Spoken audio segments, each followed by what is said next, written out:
Hey guys, what's going on? It's mobility time. Okay, so we're gonna dive right into my top 3 favorite mobility drills. So with all of these, you're gonna get a big combination, okay? You're gonna get a combination of some thoracic rotation and extension. You're gonna get some scapular stability, and also we're gonna get some glenohumeral mobility. So there's a combination of all these things. And what I like to do is do it in this specific order and then go from there. So first of all, the most important thing here is to understand the setup. Breathing is huge. If you're holding your breath or you're tensing your neck, you're missing the boat, okay? If you can't breathe in a position, if you can't diaphragmatically breathe in a position, you don't own the position, okay? So we're gonna talk about that throughout this little Facebook Live event. So breathing's huge. Try to maintain a nasal breath when possible. Try not to hold your breath, okay? That's gonna hopefully allow you to relax everything in your upper body and kind of bring down the tone in your upper body musculature. So we're gonna start off with a side-lying rib pull. We're gonna get into the finer points of that. Then we're gonna go into a windmill progression. When I'm talking about windmill, I'm actually talking about the windmill, a half kneel windmill within the get up. And the last one we're gonna go over is an overhead glenohumeral mobility drill. So without further ado, here we go.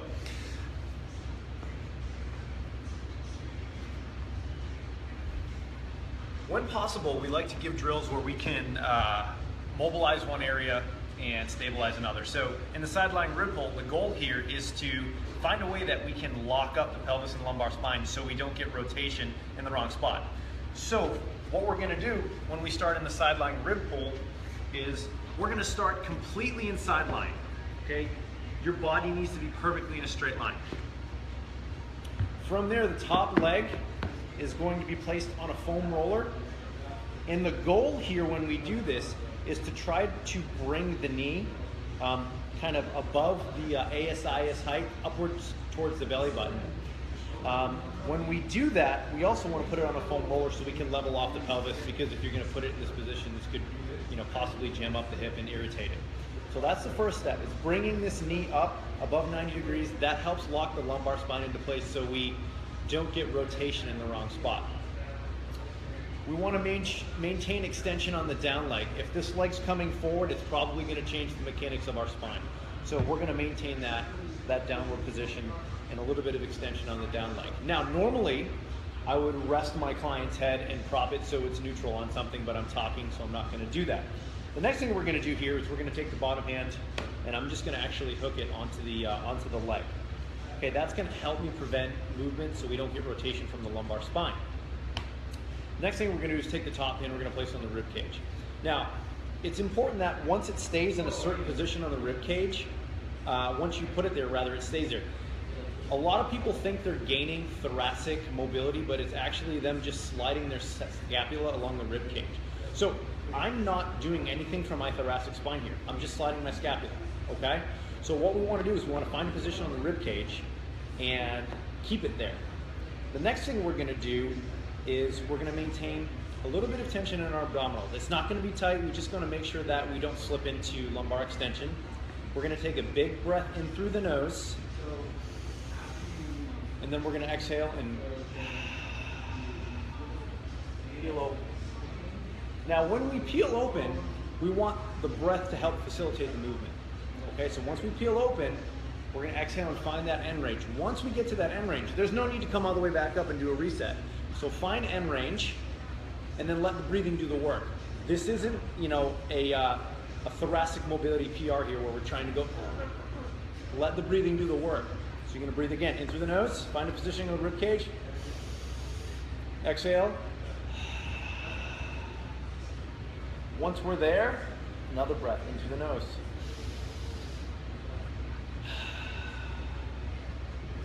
And you're just going to keep on letting the breathing move that shoulder blade towards the ground, okay? At a certain point, you may not drop. That's okay. But make sure that you're lining the breathing up with the movement. Very, very important. As far as sets and reps on these, honestly, make sure you're balanced out, okay, for the most part. Yes, in some baseball players and throwing athletes, they're gonna have more mobility on one side and more rotation on one side. That's a different story, but I'm talking about the everyday gym goer. We want to, when possible, have equal rotation on both sides. So it could be 10 breaths on one side, it could be 15 on another. The goal is to try to be as symmetrical as possible, okay? It's not gonna happen overnight, but make sure that the breathing facilitates the movement pattern. So positioning, positioning, positioning, okay? Set up, lock it down, make sure you don't move at the lumbar spine, breathe. Now, the next thing I'm gonna show you is, I definitely ripped this off from someone, and I think it might be from the Calisthenics DVDs that Brett Jones did, or something, but most likely that's where I ripped it off. So guys, this is gonna be from the Turkish get-up position. So we're gonna be here, kettlebells up overhead. Now, if you have a limitation overhead, we're not staying here, so don't worry about it. So we're gonna windshield wiper like we're in this half kneel position, okay? Now, my goal is to keep my shoulder blades stacked, to keep some tension in my belly. I'm gonna do a big diaphragmatic breath here, in through the nose. And then I'm gonna ratchet my hand forward towards my front leg. Now when I do that, I wanna make sure that my lumbar spine is not moving, and do another breath. And then I'm gonna ratchet more. I'm gonna have to sit into the hip a little bit, and that's okay.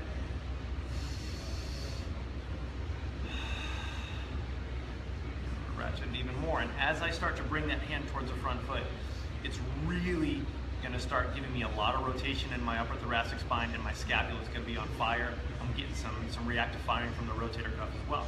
So you're just gonna keep on rotating your hand towards the front leg. Obviously, when you do this, make sure that your lower back is not rotating. So let the breathing do the work. Do a couple breaths in each position.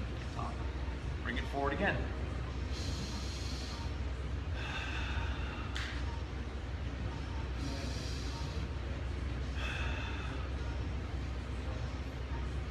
Up out of that. Again, I'm not going to give you do X amount of sets and reps. Okay, take your time and let that breathing really put you in the right positioning. Avoid excessive tension in the neck. If you find that you're shrugging, stay away from that, and obviously try to keep those shoulders down. Obviously hit both sides as well. This is actually a cool little screen. A lot of the times, like when you're doing like a sideline rib pull, right? You may do it and you may not notice much of a difference, but when you go and do something like this, you're like, wow, it really feels different, and my range of motion from side to side is not as equal as I thought. Well, guess what? You can always use these mobility drills as mini assessments, okay? And it's a great way to, one, just kind of give yourself a little check, but when you're working with clients, it's, you know, always pay attention. Every time they're moving, it should be an assessment. So a little sidetrack, but your assessment shouldn't be just the first time you meet someone. It should be your constant attention to detail to how they're moving and how they're progressing. So, last but not least, forgot my band. I gotta get you a band, hold on.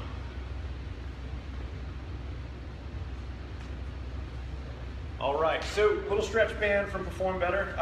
This mobility drill will only work with stretch bands from Perform Better service. Loop it over.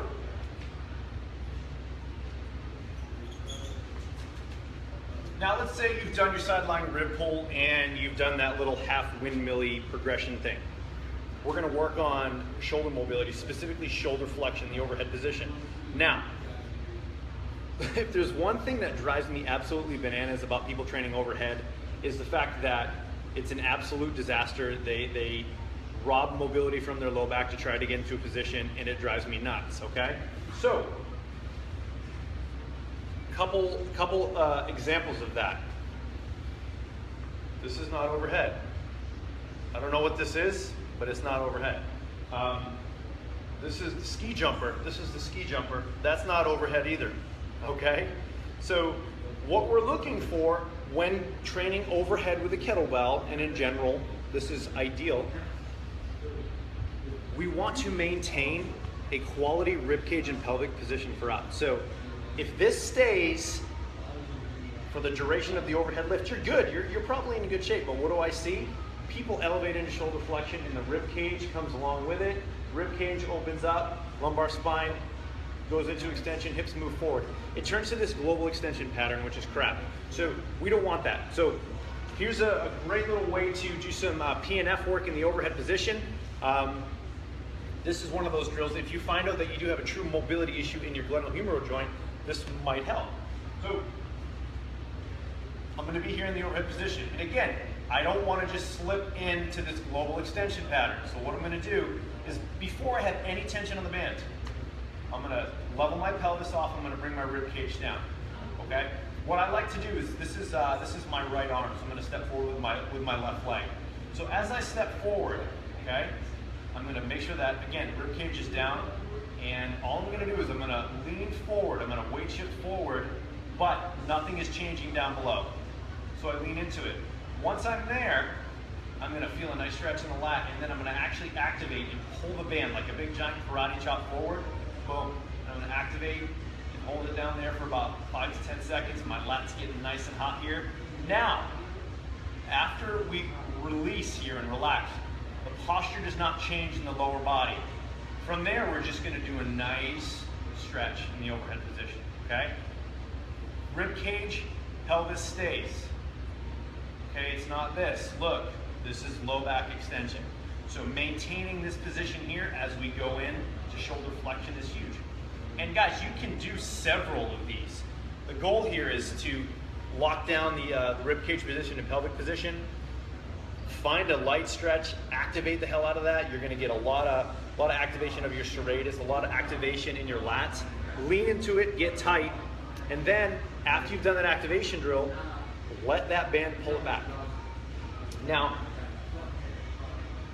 once you've accessed this mobility and you've done all this stretching and this mobility work, you got to cement it, right?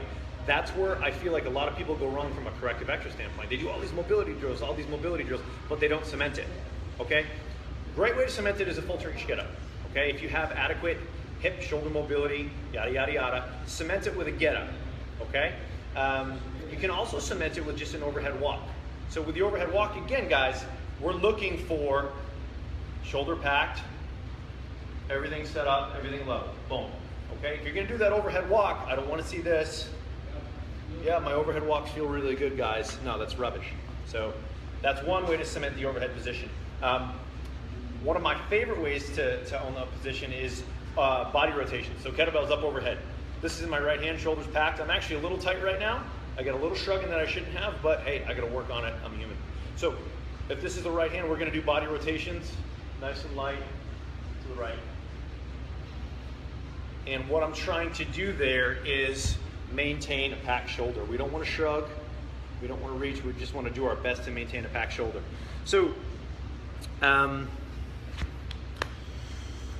Mike Howell, how do you cue the client to prevent rotation in the torso? In what position? In the sideline position or in the